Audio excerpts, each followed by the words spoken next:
Nous allons voir comment ajouter des éléments dans le document HTML à partir du JavaScript.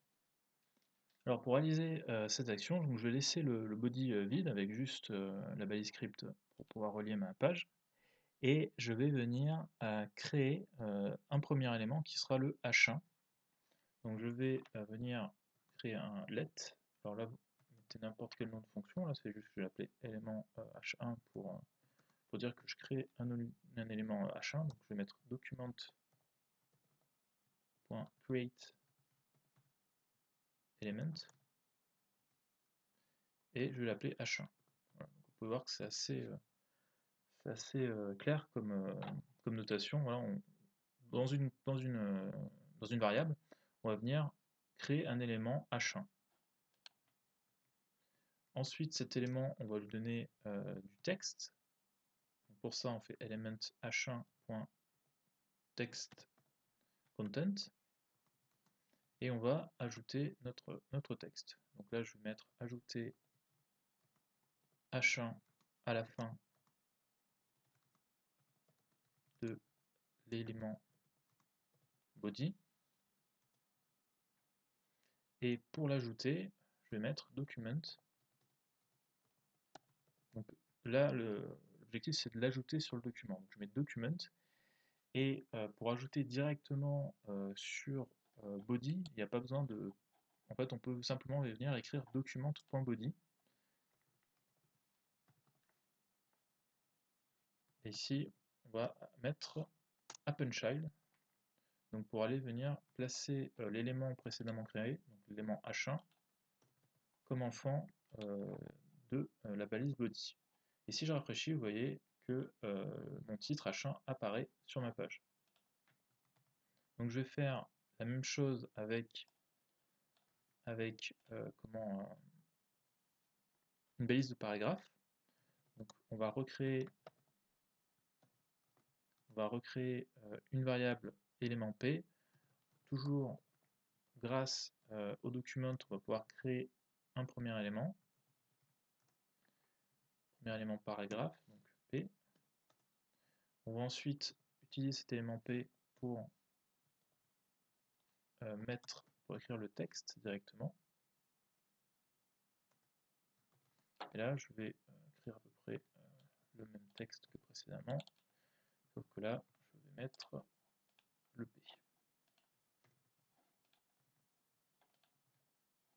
Alors là, je n'ai pas encore ajouté mon élément document, donc je vais faire un document.body.appendChild aussi, et je vais mettre élément P. Voilà. Donc maintenant, ce que je vais vous montrer, c'est comment le faire, comment faire pour ajouter un élément dans une div, et pas directement dans le document. Donc pour ça, on va juste créer notre div ici, et je vais mettre un ID, je vais simplement l'appeler container, je sauvegarde, et je vais donc utiliser container, et je vais mettre cette fois-ci, pas comme body, je vais utiliser getElementById, donc toujours dans document getElementById, j'inscris le titre de mon ID, et je vais venir récupérer donc container,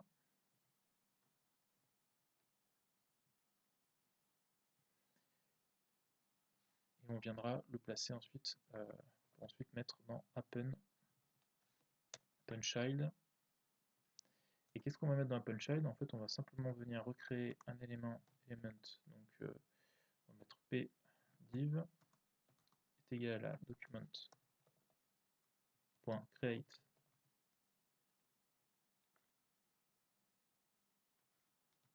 element.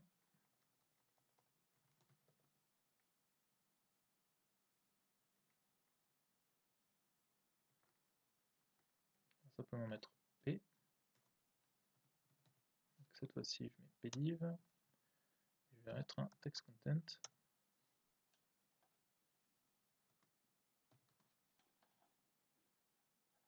Et je je vais ajouter donc que l'élément, voilà, apparaît à la fin de l'élément div. Donc tout ça pour vous montrer, en fait voilà, donc comme on sait que, c'est pour montrer l'ordre d'apparition, comme on sait qu'en fait le JavaScript va s'afficher après, donc il s'affichera forcément après les éléments qu'on a créés avant, s'afficheront forcément après, après la div, donc c'est pour ça qu'on a nos premiers éléments qui sont après le paragraphe de la div. Et dernier point, je voudrais vous montrer qu'il n'est pas possible d'utiliser plusieurs fois un élément. Par exemple, si je fais, vous pouvez voir, voilà, je fais comme ça, on ne peut pas utiliser plusieurs fois le même élément. Donc là, je garde juste append_child h1, et si je viens simplement dupliquer cette information, vous verrez qu'en fait, je ne vais pas avoir deux éléments qui vont apparaître l'un derrière l'autre. Je mets la en grand, voilà, vous pouvez voir, il n'y a pas d'autre, pas de trucage. Et en fait, voilà, donc on a, à chaque fois que vous voulez créer un élément, il va falloir le recréer avec createElement et l'intégrer, et il va falloir à chaque fois donc mettre ça soit dans un genre de boucle, soit à minima dans une fonction pour la réutiliser, ça sera beaucoup plus, le texte sera beaucoup plus concis ainsi.